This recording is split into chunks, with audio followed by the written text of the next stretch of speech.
So, good afternoon and welcome to our very next episode of Resilient Talk.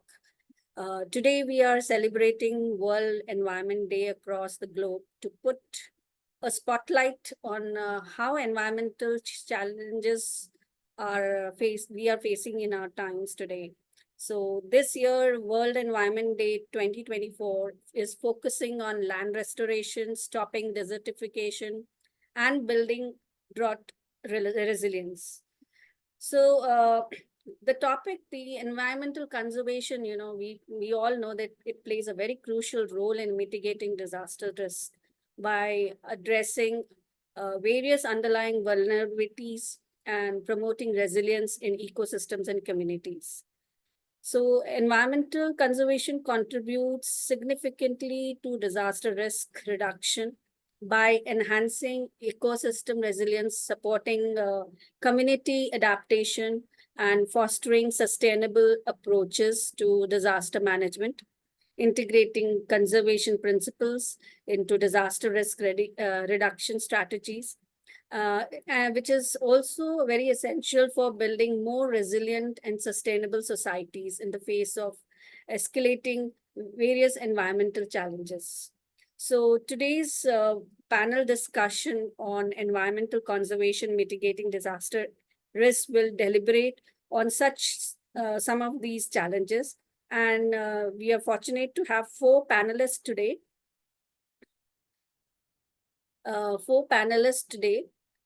They are Professor Monica Vich from Miranda House, Delhi University, Mr. Kapil Chaudhary, who is the Director of Spatial Decisions, Dr. Yogita Shukla, founder of AdGeo Foundation and Women Geospatial Poetry, and Mr. Saurabh Rai, who's CEO of Arhas Technologies. So I warmly welcome you all for this webinar today. So we'll start with Professor Monica Vich. Ma'am, have you joined? Hello, yes, I have joined. Okay, wonderful. If you can just raise your hand, I can, yeah. She's here. Just bring all my panelists so we can just say a hello and then we can start. Monica, which ma'am is here, Swati? Sorry? Monica ma'am is here. I'm here. Yeah. Okay, and we have Saurabh. Yes. Yeah. So all our four panelists are here. So we welcome you all for taking out your precious time and being with us today in this very hot summer afternoon. Thank you very much. So we would begin the panel with first Professor Monica sharing her views. Before I hand over the mic to her, I'd like to briefly introduce her. Dr. Monica Vich is a professor at the Department of Geography at Miranda House, University of Delhi. She has a teaching and research experience of over 25 years. She has several publications to her credit in self-authored and edited books and peer-reviewed journals. She did her postdoctoral research on the prestigious ICSSR Fellowship of MHRD. Dr. Vich is actively involved in several curricular and extracurricular activities of the college. Recently, under her convenership of Urban Studies and Research Center, has been established in Miranda House, which aims to pursue studies, research, capacity workshops, trainings, and other related activities pertaining to urban dynamics. Over to you, Professor Vich. Thank you, Swati, for inviting me and giving me the honor to be a panel discussion today. Particularly on 5th June, when we mark the World Environment Day, it is very pertinent we talk about it. Particularly on a topic which you have rightly decided as environmental conservation, mitigating disaster risks. What we realize is that more than anything else, we are talking about this year after year. In fact, it's decades now that we are talking about these things, about environmental conservation. But what we realize from the field work and what we realize during studies also that theoretically we are very sound on these things, but somehow when we talk about the practical application at the ground level, Ma'am, can I no, interrupt you for a second? yes, Can you yes, put on your video, ma'am? It would be nice. Yeah, okay. yeah. Thank you. Yeah, so I was saying that as it is pertinent that we have been talking theoretically, we've been talking about these concepts for a long time. It's been a decade now, more than a decade, that we are talking about environmental conservation and mitigation of disaster risks. But somehow we realize that somehow in our policy and planning, we are failing to adapt it at the ground level. And all our studies, all our researches, fieldwork during our research projects, it tells us that somehow in the policy making, we are making a big mistake of taking a blanket approach everywhere. Somehow the government policies, the way they are made, they fail to adapt to the ground realities, the topographic and geographical realities of a particular area. So recently we were there. So we are running a project by Mahua on smart parks under the Smart Cities mission. And we selected 3 cities like Kohima from Nagaland and Bhubaneswar from Odisha and Belagavi from Karnataka. And all these 3, the project which we have got is about studying the inclusivity within the smart parks.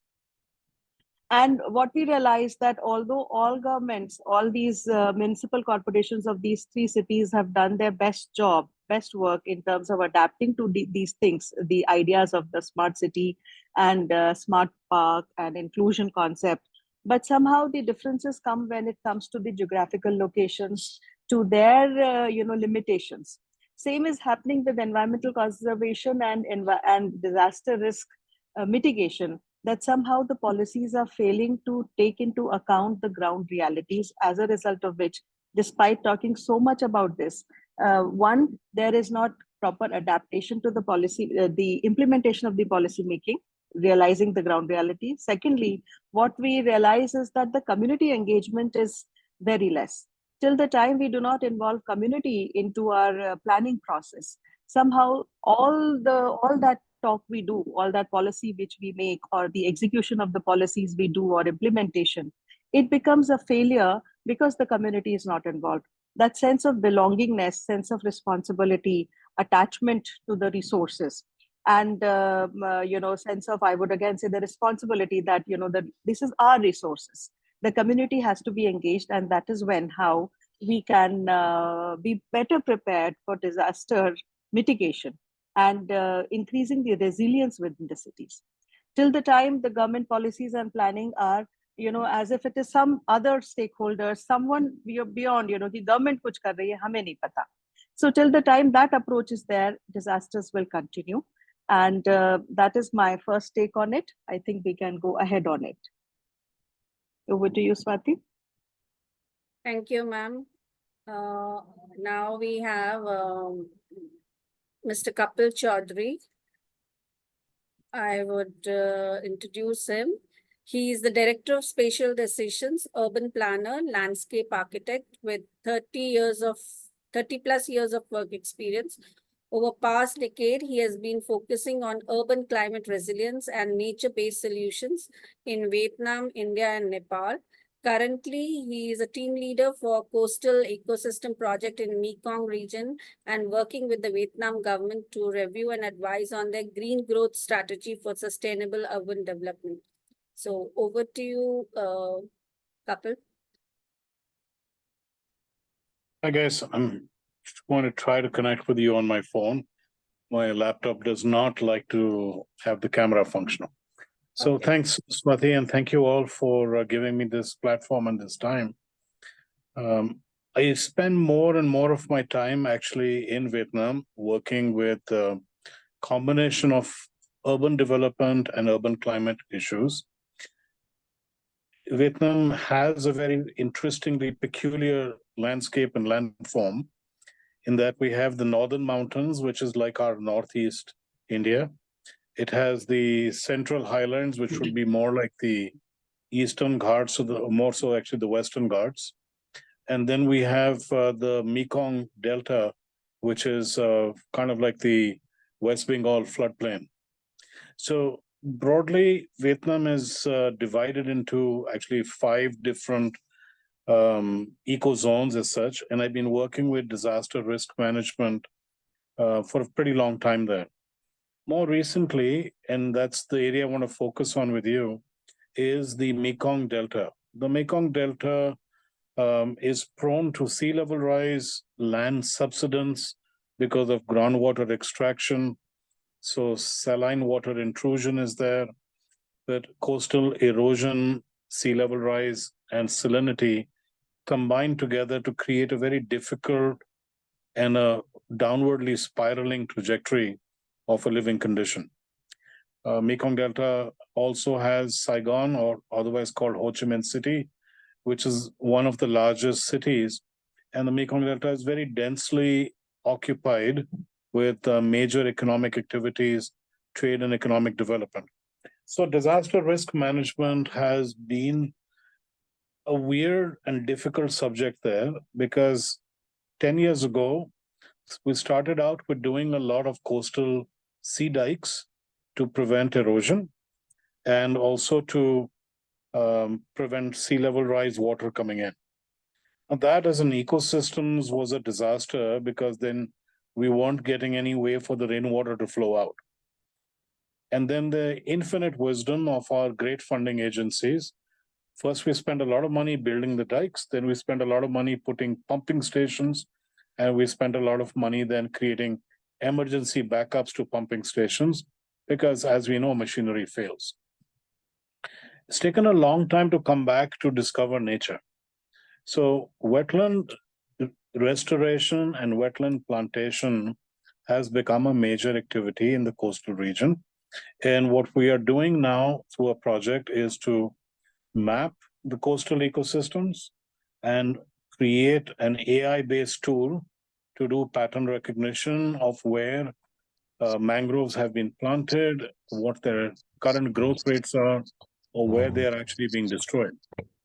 So it's really interesting to have this remote sensing GIS-based capacity building going on, in which we are using Sentinel and Landsat data to map out past and present resources, and then working with the strategies of how we would build drainage sub-basins of the Mekong draining out into the ocean.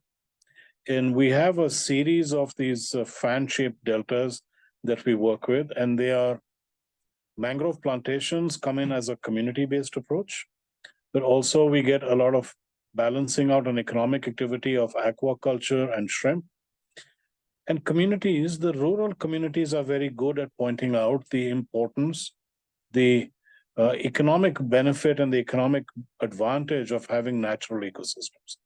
So, the livelihoods are restored through the mangrove plantation, restored through by creating better aquaculture and balancing out the need for economic growth against the continuous subsidence of landform, and generally having negative impacts of climate change over. So it's an interesting experience to work with a living disaster, if I might say. You can actually feel year to year the change in the landform, erosion, and subsidence of land.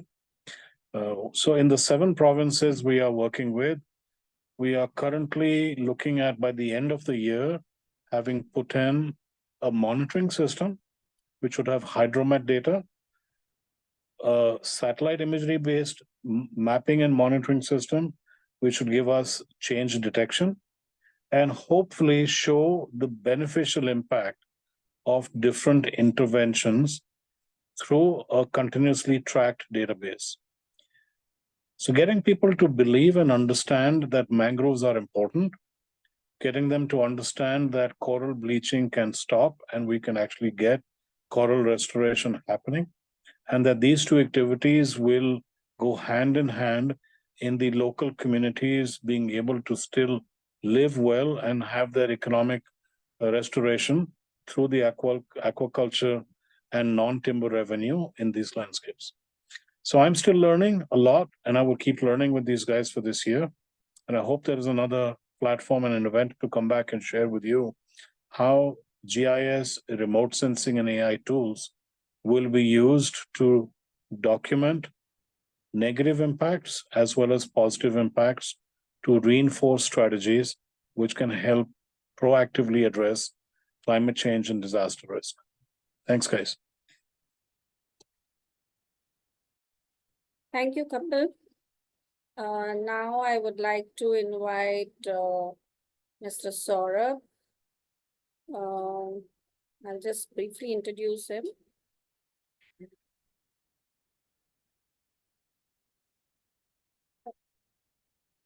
Saurabh is a CEO of Arhas Technologies, is a visionary leader with over 2 decades of experience in digital transformation, AI and ML, and GIS technology.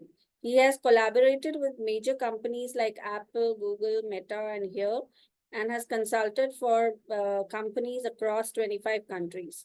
Saurabh's deep expertise in geospatial technology has earned him prestigious accolades, including the Edison Award, GE Award, and British Cartographic Award for India. At Tech Mahindra BPS, he played a very crucial role in establishing advanced platforms such as C and Yantra.ai.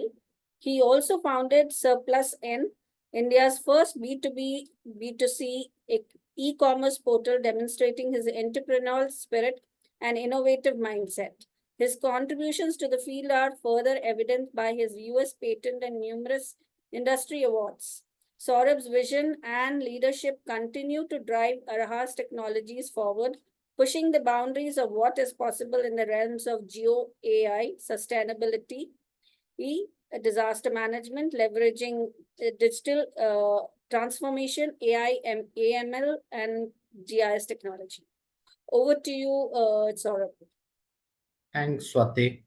So, first of all, thank you so much for giving me this opportunity.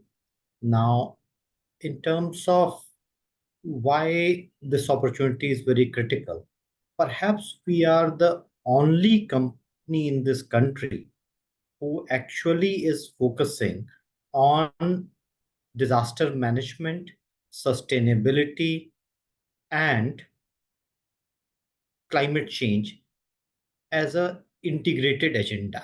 While there are very many who focus on this, who do some great work, however, there are very few companies who look at it in a very integrated fashion. And I'll tell you why. Now, let me give you an example too. When it comes to Arhas, as Arhas, we have been focusing on GIS, Geo AI, as well as their interfaces when it comes to sustainability, livability, climate change, and provide recommendations that lead to disaster mitigation. So, for instance, the work we have done very recently in Ayodhya is one testimony where we created a sustainability index for the city. Now, where it leads us, you have the sustainability index. It gives you a current state on where you stand. From that point on, now, what are the changes that you need to drive? That's another important thing that is crucial. The third part, which is again crucial, is what can you do about it? Can the policymakers, and we just heard Professor Monica, we just heard Kapilji talking about the policymakers' dilemma in terms of doing few things and doing it wrong, which more often than not prevents them for doing the right thing. Now, can you provide an advisory to the policymakers on what is sustainability, how it is to be taken care of, where does it get into the realm of disaster management, and how do we actually end up taking recommendations using technology? So, the scenario that I'm painting here for all of you to hear and observe and comment is, Ayodhya has a sustainability index. Say there is a recommendation today that yes, the air quality is going from bad to worse. Now, what are the options that the city has? Number one, city can go for electric vehicles, go for alternative modes of transportation, go for public transportation, uh, etc., etc., etc., so long as they get this information and recommendation in time. The second part is if you implement it all across the city, for instance, in one go, it will create a chaos. So instead, what then needs to be done is you do it in phases, you do it for the certain portions of the city, and do a micro-zonation. So our recommendations will provide that. Let's say livability in the city. Are the green areas changing? And I just heard other panelists talking about uh, change detection. The platform detects the change, how the green area is changing, etc., etc., etc., provides the recommendation. So the effort and targeted uh, mitigation for any change in greenery, any change in air quality, any change in toxic waste, any change in water levels can be addressed. This is one example. Fast forward it to the other risks of flooding, risks of earthquake. Now, can you provide a disaster resilience in a city uh, in a manner that is supported by AI? So, one platform that we have brought to the country, if you put your buildings details, their height, the nature of construction, 8 or 10 details, using deep AI, the platform, the moment any earthquake comes, will give you, it already has the data about the soil, about the terrain, about variety of things, and automatically picks up any earthquake information. Immediately can provide to the building owner or the, let's say, critical infrastructure owner, what is the risk to structural stability of this building, including a very detailed report. Now, it also has a sensor, and I won't bore you guys with detail. Just to give you an example, now this is where the continuity comes.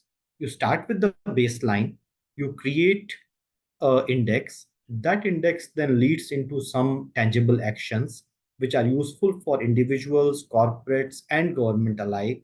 And then these recommendations are of a fashion that they can be properly used when it comes to uh, actual actions on the ground. So this is what we are aiming to do. A truly sustainability driven company. And I would pause there, open for any discussions as we move on in this forum. And of course, have a number of other examples and to share. So thank you, Swati, and looking forward to hear my fellow panelists.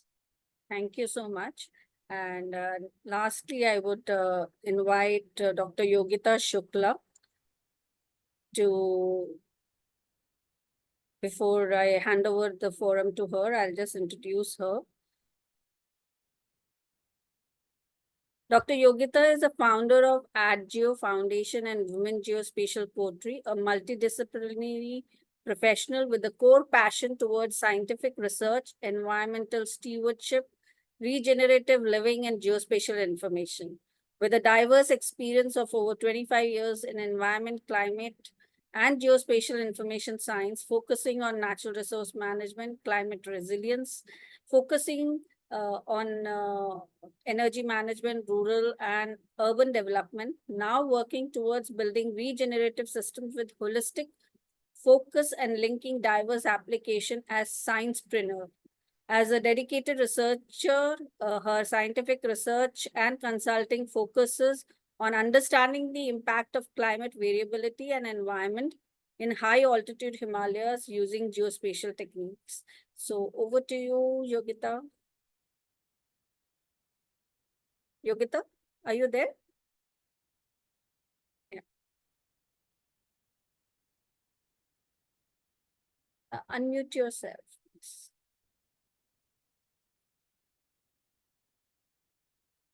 So I was saying thank you, Swati, for such a wonderful introduction and making me part of this conversation, which is very close to my heart.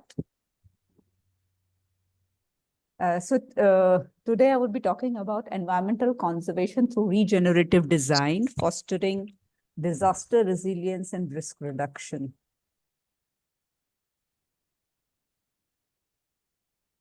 So disaster risk in the times of climate crisis. where we've been noticing that in view of the current climate crisis, the disaster risk has amplified multifold, and we need to therefore understand these disaster risks in current scenario. Then how do we foster resilience and risk reduction? And what would be the role of environmental conservation, specifically through regenerative design, in building that resilience and ensuring the risk reduction? So let's talk about what does disaster risks in the time of climate crisis means. So it's not just the natural disasters which we face through drought or floods, but there are disasters related to unavailability of water resources, food insecurity, loss in biodiversity, loss in soil, land degradation, increase in invasive species. And obviously, that's all because of overexploitation and a product-based economy. So we all know that human emissions like greenhouses, they lead to the initial change into the climate change, but then it has a cascading effect on increasing the evaporation, increasing the snow melting.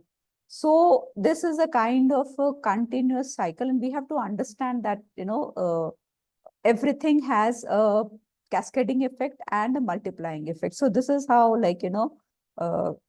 climate crisis, there's change in temperature, increase in temperature, reduction in precipitation, wind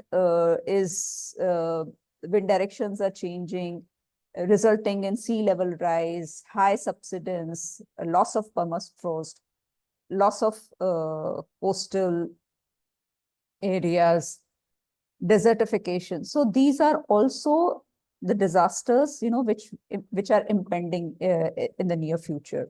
And we have a lot of economic losses because of that.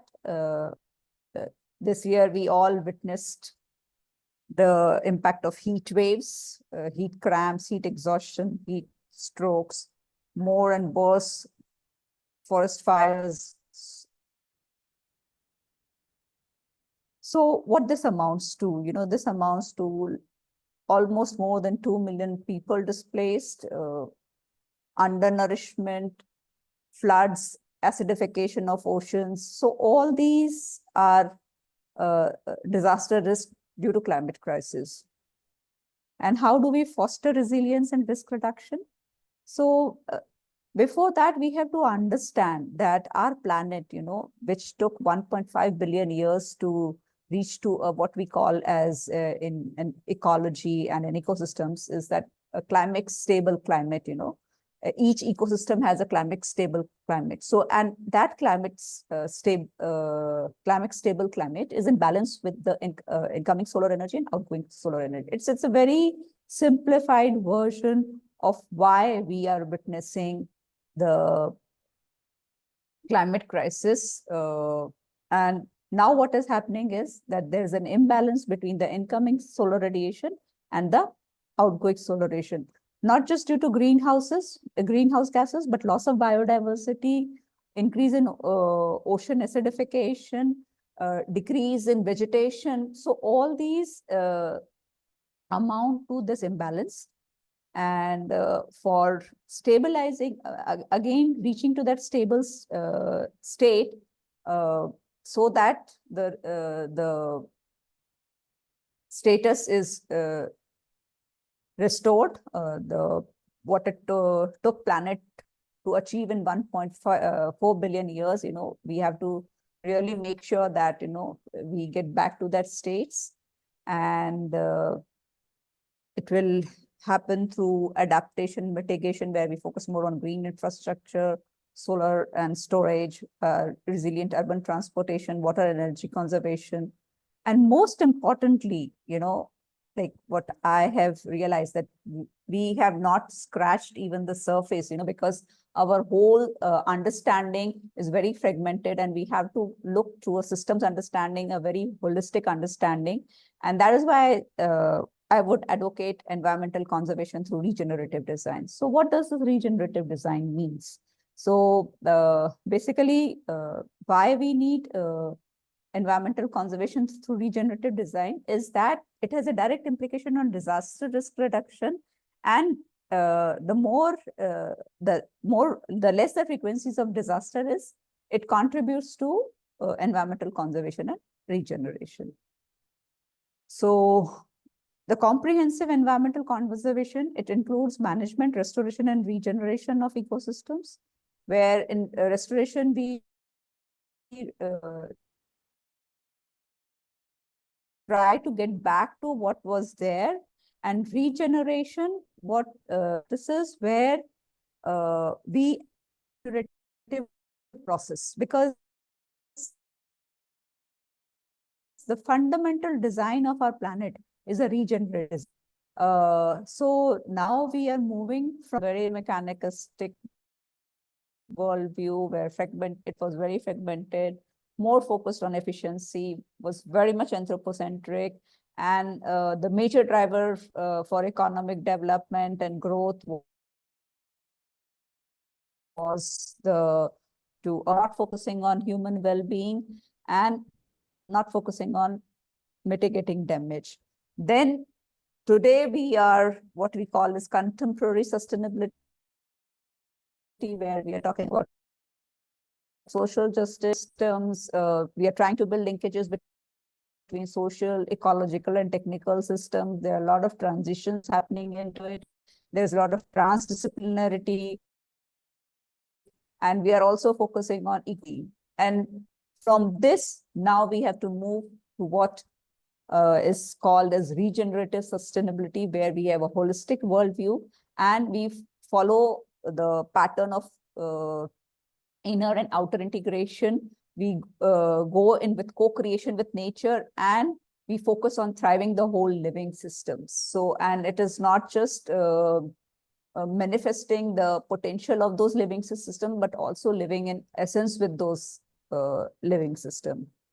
So when I say that we have to really have a paradigm shift, because what we have been, and even now, a lot of design is technology and techniques and very fragmented thinking. So from the technical system design, we have to really transition to what is called as a living system design, because our planet's livability is based on this living system design, which is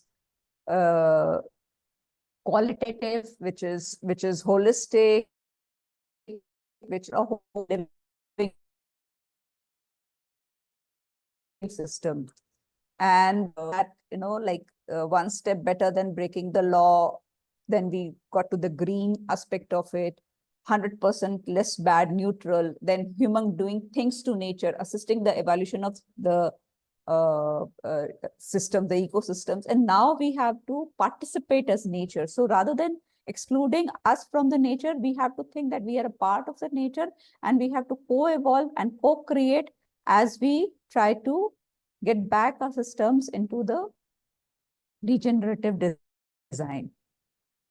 So, so what it is basically weaving the life principles together with traditional ecological knowledge, and also integrate modern technology, so that we build a system which fosters resilience and reduce risks. So what are the benefits of these regenerative practices? So there have been a lot of studies which have been going, and I'll just give you 3 examples of the benefits of regenerative design. One is for grazing. So grazing, you all know that, you allow your livestock to just wander in the forest and or in the local fields, and get their nutrition and get their fodders from. So how does it help in regeneration? So it reduces carbon sequestration. It helps in nutrient and soil retention with the manure which is provided from the livestock. It helps in nutrient cycling. It improves habitat and biodiversity. It regulates the floods, and improves the infiltration and water retention. It improves the land access and generational transfer. Similarly, regenerative ranching. So that's opposite of grazing. In grazing, you allow the cattle to go out and, interact with nature. But in case of ranching, you build ranches and there you practice regenerative design to ensure that you just not have a better livestock, but you also have ecosystem co-benefits, and you also contribute to the climate change mitigation. You also contribute to the social economic benefits. And then the regenerative agriculture, which is focused on 4 fundamental tenets, that is conservation agriculture, integration of crops and trees with livestock, recarbonization of the terrestrial biosphere, and restoration of soil health. So what does that mean? So you are focusing on no-tilling, mulching through residues, cover cropping, complex rotation, multiple cropping, integrated pest management, integrated nutrient management, and drip fertigation. Then similarly, you do agroforestry, lay farming, silvipasture farming. So all these practices, what you exactly do is you support the Earth's core function of regeneration, because the core function of our planet is regeneration. It creates, it co-creates, it regenerates. So whatever we produce, the Earth, it's of our planet. And as I say, that if you have to have a cooperation between these resilient and regenerative design to practice at the micro scale and at a macro scales. And what it does, reduces selection of right resources. It provides mitigation to climate crisis, results in decreasing energy consumption, and reducing disasters. So shocks which are due to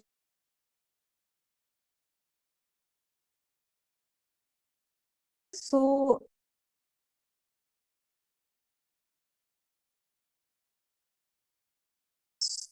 which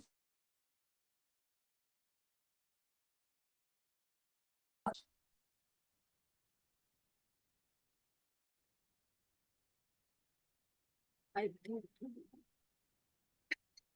hello. Yes, you are audible, but screen is not visible. So I said thank you. So that Acha. was all my Okay, thank you for that insightful, views on regenerative practices. Now I would like to have a couple of questions put to the panel. I'll just have all the panels on the one frame so it will be easy.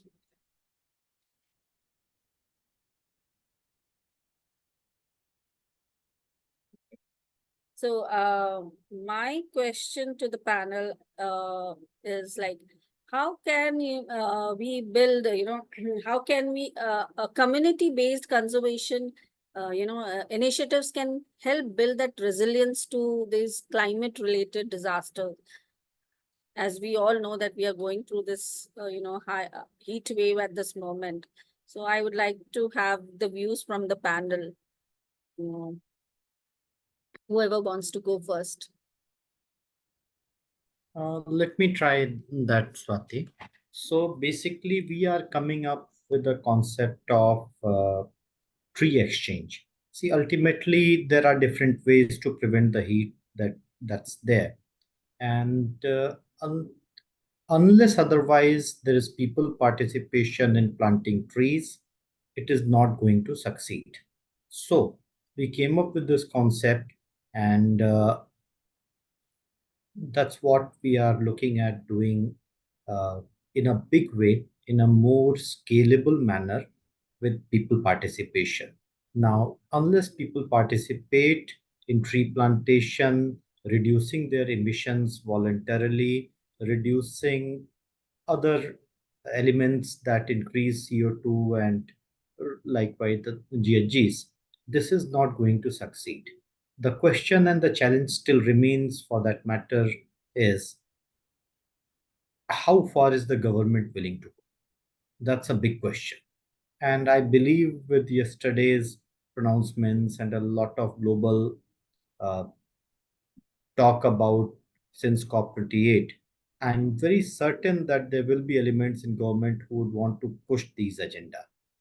So that's the only and only way. Any other initiative, howsoever meaningful, howsoever good, that you do top down may not achieve intended results. Let me call out an example there. I was talking to certain ministers in Saudi Arabia very recently who are in charge of plantations, etc. I mean, this very simple idea, and they agreed privately that anytime that you try and push an initiative, people do not accept it. So it has to come bottoms up. So community participation has been made a key in all their strategies going forward. Same is true for other countries as well. And that's what we need here. Otherwise, the money well intentioned may not be well spent.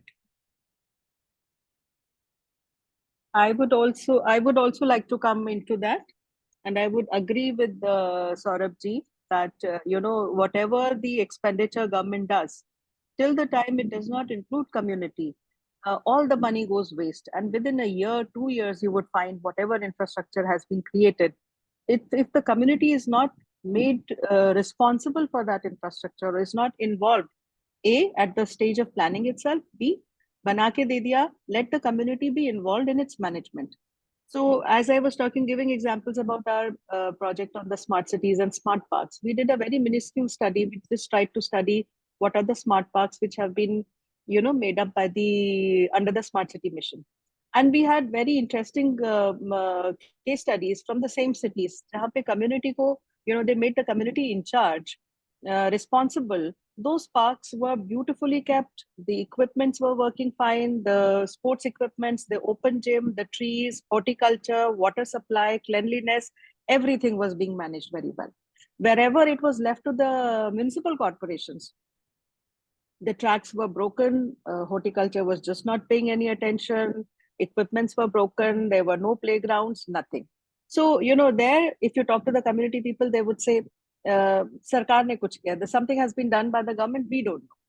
So till the time, right at the stage of the policy planning, if we include the community, and secondly, we make the community responsible for it, whether through RWAs, through housing societies, through colleges and schools, whatever initiative. But the community has to be very much a part of it. Similarly, we see these days a lot of urban flooding, which is partly because whatever water networks have been made within the city, all the old water bodies have been completely neglected. And on that, however much a product based or a consumer based society it might be, we are seeing the results that, we have built up infrastructure, we built up buildings, but by neglecting the water bodies, and our Tilak Bridge and various other examples are always quoted. But we do realize that till the time we do not include the community, both in the planning stage and as well as at the management stage, things are not going to work. So I would add to it. We have in India what is called as joint forest management. And there are a lot of joint forest management committees also being formed. So there is the community participation and policy. It is there in the papers. Planning exercises also happens. But is truly the community involved? No. On the grounds, even if with like the policy initiatives, like you have ensured the formation of joint forest management committees, you have ensured making those committees also. But when it comes to forest conservation, management, restoration, they are not made part of it. So like you can make institutions, you can say that, okay, there is community participation, but that participation and JFMC formation, it's been like almost 15 to 20 years. And in 15 to 20 years, we are yet not able to make that community participation in forest management. So I don't know what community participation means then. Is it just forming those institutions, or it's really empowering those communities to take charge of their resources and take decisions? Now, until and unless that happens, whether we take policy initiatives, so you have to work with the communities. Because I work with the forest communities, we go with a mindset, of someone who is more knowledgeable, more intelligent than they are. So with that mindset, if we go, they will never receive us.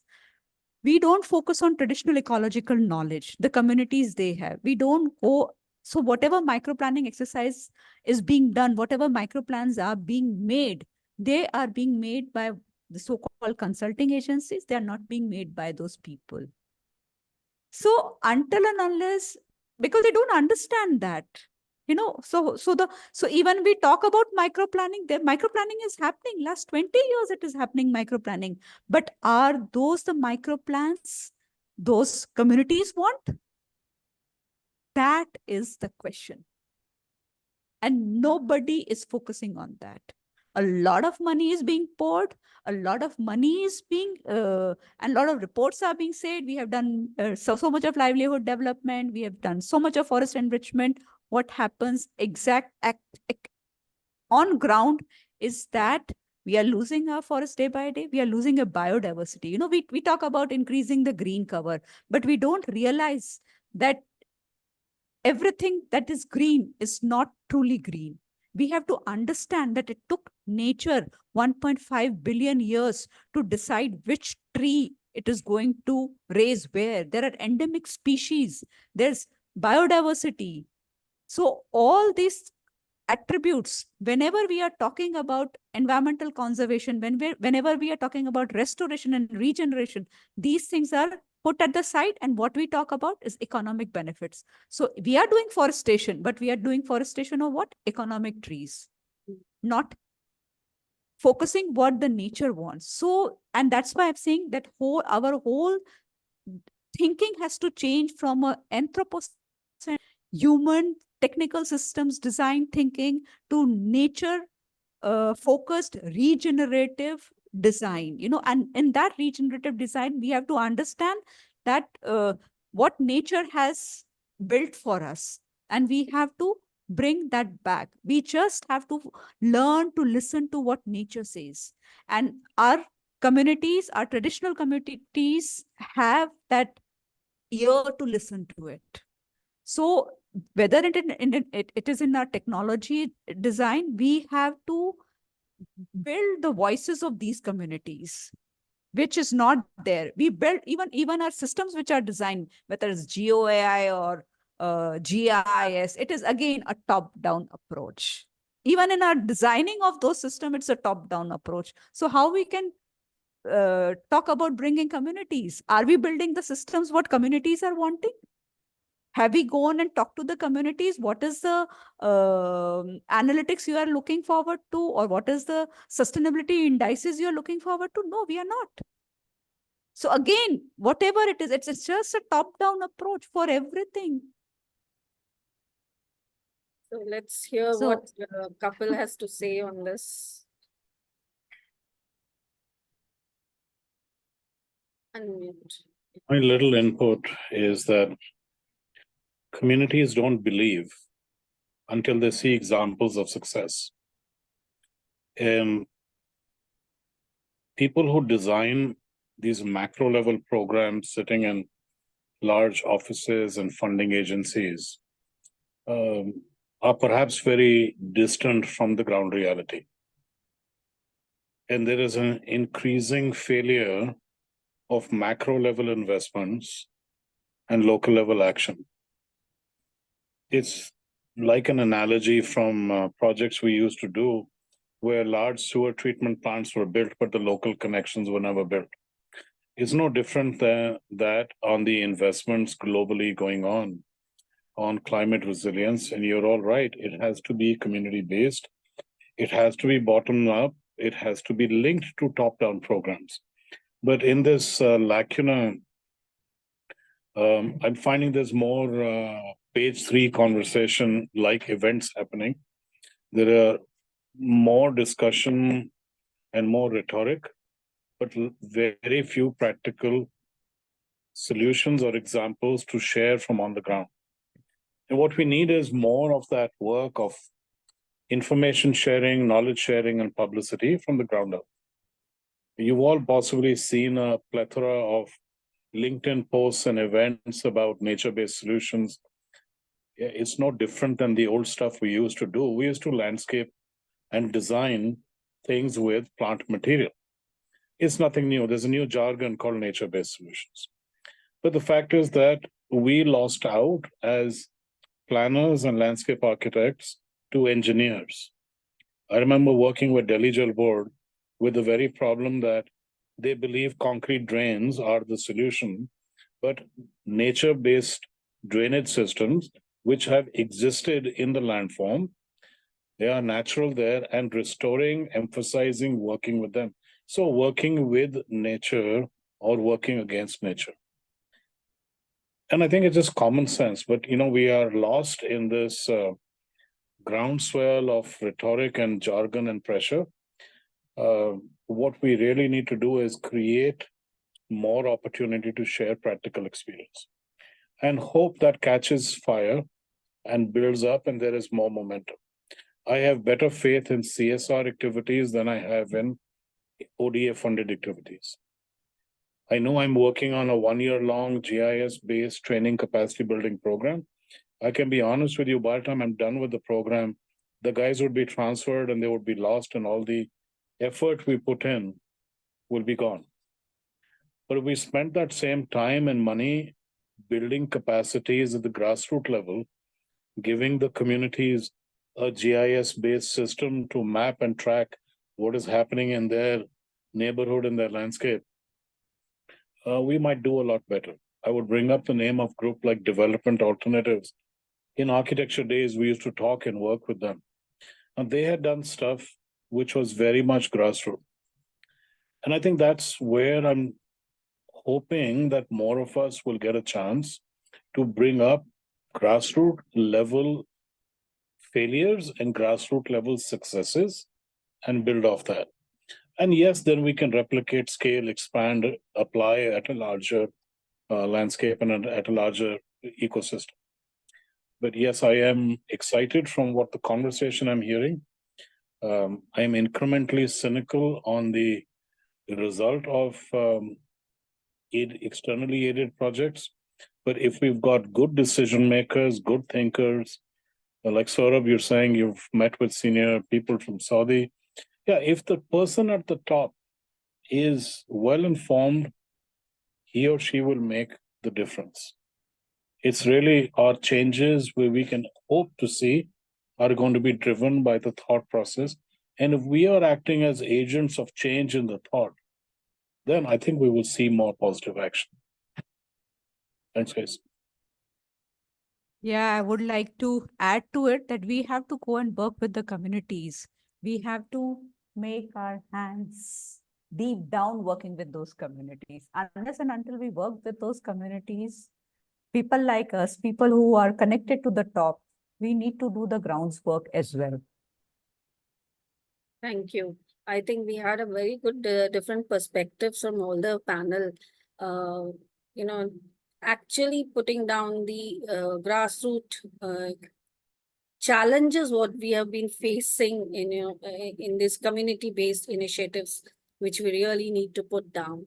So that's really important. How we actually take it forward, that is another very important task. We have a question from the chat. One, Mr. Gentleman is asking, please include the forest fire and the mitigation plans. Yes, we are losing forest day by day these days, especially in hot summer when the forest fire are on peak. So anybody would like to answer this? Anything? Yogita, you would like to add something on this? No, I agree, Ms. told that the disaster risks due to climate crisis, fire is one of the major risks which is added, which is compounded due to climate crisis. And again, as I said, it's the communities. So what has actually happened is communities earlier who were engaged with forest conservation, who received benefits from the forest, now they're disconnected. And because they are disconnected, they don't have any stake, they don't have any ownership, they don't have any decision-making power. We are losing natural resources day by day. Means we had all our natural resource management, it was all community-based, whether it was water resource management, whether it was forest resource, whether it was land resource, it was all community, it was a common good, which was taken as a collective responsibility. And until and unless that collective responsibility is inculcated in each one of us, not just the communities in the rural areas, but also we who are living in the urban areas, if we don't take ownership of our planet, I don't think, we have to take ownership of our nature, our environment, and we have to focus on restoring it, regenerating it at our own little level, whatever we can do, little or larger, but yes, we have to focus on that. Let me try and chip in to address Jay's question, Swati. Yeah. He's actually Dr. Jay Ballabh Ghedial, sir. So I have an opportunity to, teach along with him. So I didn't recognize. Sorry, sir. So to address this question, see, technology has the answer, at least luckily, when we are talking forest fires. My experience says that today, and just yesterday, I was in call with somebody from NASA launching a variety of things. Long story short, the technology is available to predict forest fires. It's available now to give early warning on forest fires. The question is, in addition to everything that Yogita ji just said, we also need to make sure that we use technology to prevent, mitigate. So in forest fires, the coverage has improved using satellites. A lot of local coverage is there, and Yeah. certainly new technologies, new sensors can be put to good use to prevent forest fires or mitigate them in India and abroad. That's a simple point I was making. So it has to be that continuum from community to technology, and that's when we get the best of both worlds. And FSI already has that real-time forest, especially forest fire alerts being given to across the country. They have a real-time system which is available with specific sensors. I'm sure it is available right on their website. If you go to their website, it's available there. You can get, the one immediately when you get the alerts, it has been transmitted to all the state departments to just go and take care of that. That has been very successful, and it has been there for last few years. Yeah, partly successful and partly not so successful, because we work on the ground, and everywhere it's like, as if it would have been successful, then we would have mitigated whatever forest fires we are having. So it's based on models, but the ground realities are very different. It does send the alerts, but then again, reaching those alerts in time, that the time is the essence. So I believe that somewhere the disconnect is there between, we have the technology, we have the intent, but I believe that there is some disconnect between the sensitization of the governance also towards disaster mitigation and disaster resilience, building disaster resilience. So we teach a lot of environmental subjects to our school students, even to our college students. But how much this sensitivity is towards the governing people, the people who are in the government, people who are actually on the field, down from the Patwari level, the person who's keeping the land records, up to the DM and other places. So as you're saying that, of course, there's a technology for prediction of the forest fires. The messages must be going there. I'm sure they must be going there. But how far are they further disseminated, and how far is the sensitivity towards it. And by the time the action is taken, of course, it's a forest fire. So the the fire would have been spread. So probably just as we have learned after a lot of experience that what all damage the cyclones can do, and now towards our eastern coast particularly, we are extremely vigilant towards the cyclone predictions and its announcements, and it has taken us good 15-20 years to be vigilant about it. And right now we are to some level prepared for it after the predictions are made, announcements are made, and we are not going with that kind of losses as we used to 20 years ago. But similarly, for other disasters, I believe that the people who are in the line departments, right from the PWD to the police becomes a very significant, agency, because in terms of crisis, it is the police which has. Person would go किसके पास जाएगा? दौड़ के वो police के पास जाएगा. Police कहेगा मुझे क्या पता क्लाइमेट चेंज क्या है या हीट वेव आ रहा है, मैं क्या कर सकता? पानी नहीं आ रहा, बिजली कट रही है. Where is that sensitivity? Where is that sensitization of the people who are on the ground? So, of course, what we realize is that, as Mr. Chaudhary also said, that it seems like a page 3 conversation. कि हाँ, school में बहुत पढ़ा दिया environment, college में भी हम घंटों घंटों environment पढ़ाते हैं, but जब उसका implementation का आता है, probably there has to be a very strong training component, increasing the sensitization, increasing the proactiveness towards that kind of mitigation practices. I think that is where the key lies. Plus, as Madam Shukla is talking about, I think there is a great disconnect between the rural communities and the urban communities.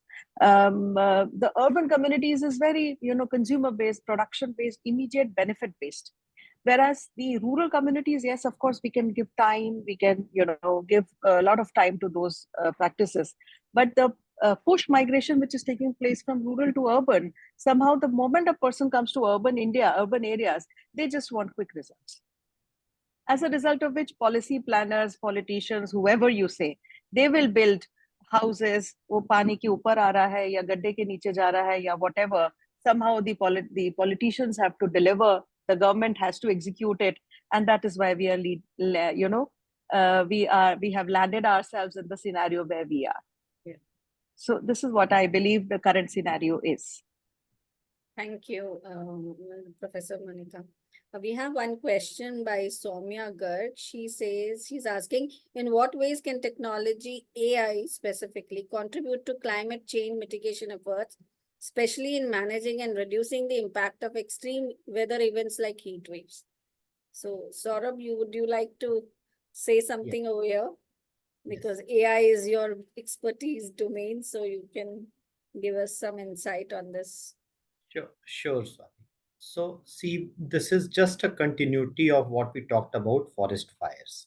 There is a lot of data available, and at least 10 times during the day, the whole world is actually being checked for any temperature variations, which is, and of course, any event which has an anomaly or extreme change is being detected by satellites, which are Indian, which are outside. Climatologists and climate scientists are also having deep learning models to predict heat waves.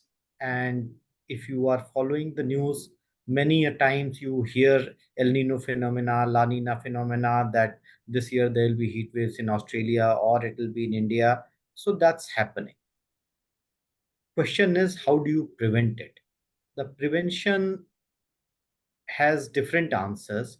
The macro level answers will need time for prevention. I mean, you can't grow trees overnight and you cannot really change the macro phenomena in a short duration.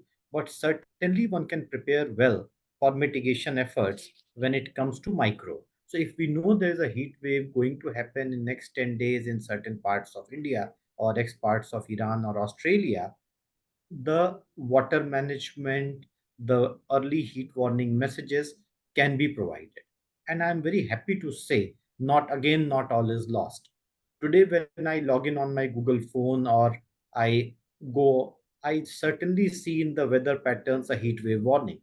that today there is a heat wave from 3 to 5 in X part of Noida or Gurgaon or while on my commute. So yes, the data has started, it has started percolating. Now, is the government, are the every other aspects of this value chain integrated and sensitized enough to take some real actions? That's where a lot of work needs to be done. So, in terms of AI based recommendations, in terms of AI based data collection, a lot of work has gone into, and it has become available now. And I'm sure the person who questioned can check into their mobile and weather apps to see there will be a heat wave warning sometimes between today and tomorrow if there is one. Now, again, the idea is sensitizing, idea is making sure that some actions are being taken over and above the individual actions. Hope that addresses the question. Thank you. Anybody in the audience would like to ask any other questions? They can raise their hands.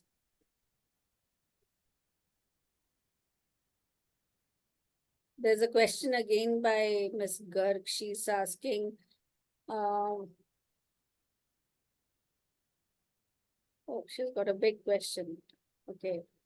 As a student, how can youth like her to do the promote environmental conservation and reduce disaster risk in her community? Are there any ongoing initiatives where we can get involved to contribute more to the society? So anybody would like to answer? I think a lot of activities are being conducted by many NGOs and all. You can get associated with them, and even the various departments are doing a lot of activities. I think the first thing is to question, like if you feel something is wrong, probably somewhere the initiatives are not being taken even by the youth.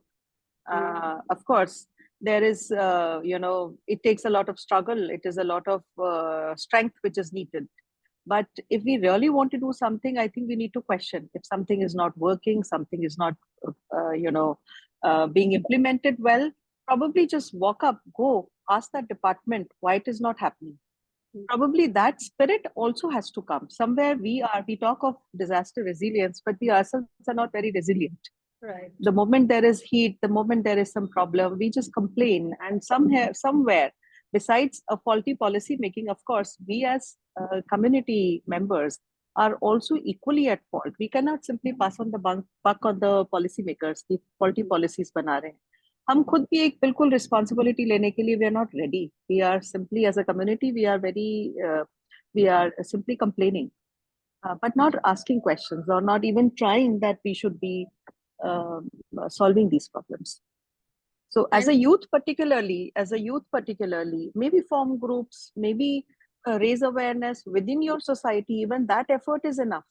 Probably like suppose 5th June Environmental Day, suppose if you hold a small tree plantation drive with your like-minded students, like-minded children, youth, whatever age group, 12 to 18, whatever, even that will be a very good initiative towards this kind of the effort doesn't have to be always very huge for environmental risk mitigation or building up of resilience to come through. Probably simple education to the people within your society that what can you do to save yourself from heat waves, maybe helping some labor, some informal workers in some way. These are also initiatives. We look for only bigger, grander solutions. So somehow I find that the youth has a lot of role to play. Yeah, I agree with you, Professor Monica. I would like to mention here the society where I stay, and we have a small, group of children, from the age of 5 to till college-going students. There's a group, and they call them as a green warriors, and they have been into a drive of planting trees, doing some Nukkad Natak initiatives, going and giving that awareness to, people, how important is, the environment is. And they also, because of them, I wanted to say that they have started this, the wet waste compost creation within the Wonderful. society, and because of them, that small group initiated, these are group of children, it's, from the age of 5 till the youth, college going students. So it is the your ownership, you can take it. Okay, we know the heat wave is on, like, you youth can just go out, do some planting, trees plantation, as ma'am said. So there are many more things. We don't need to wait for any associations with any organization or such. We can do a self So initiation.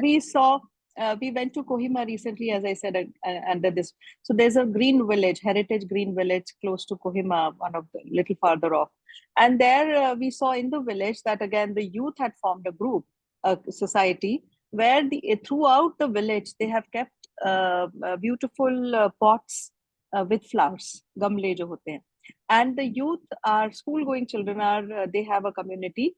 They are responsible for managing those pots, and every 6 months in the change of season they have a competition, and the first 3 pots which have been kept most beautifully and managed best are rewarded by the community. So now it was, and there were dustbins, and again it was the responsibility of the students to empty the dustbins the moment they say. So each dustbin was allocated to one student. So the village was neat and clean. It didn't seem that, like itni badi population, I think around छोटा सा village था, लेकिन 5,000 के करीब, 5,000 के करीब तो लोग रह ही रहे. So, but the village was very clean, very beautifully, uska, gardens were beautiful, everything was good. So this was all being run by the students. And that brought in a thing within me that, we talk so much in our schools and our colleges. We have lectures after lectures about these things. But these students were giving a beautiful example down at the field, way far off in Kohima, beyond Kohima in Nagaland. So I feel this, as I said earlier also, till the time we do not involve community, we do not make them responsible, things won't happen. Thank you. I think we always have had a good debate and good deliberations on the subject today. Thank you so very much to all our panelists, and for taking out your time and being with us. And thank you to all the audience who made it, joined us today for this panel discussion today. So thank you so very much. And let us all, as we embark this World Environment Day today, let us all reaffirm, our commitment of safeguarding the planet, not only for us, but also for our future generations. So let's work together and embrace these sustainable solutions which are coming up, and we can really create a world, where people and nature can thrive in harmony. So thank you so very much to everyone for being here, and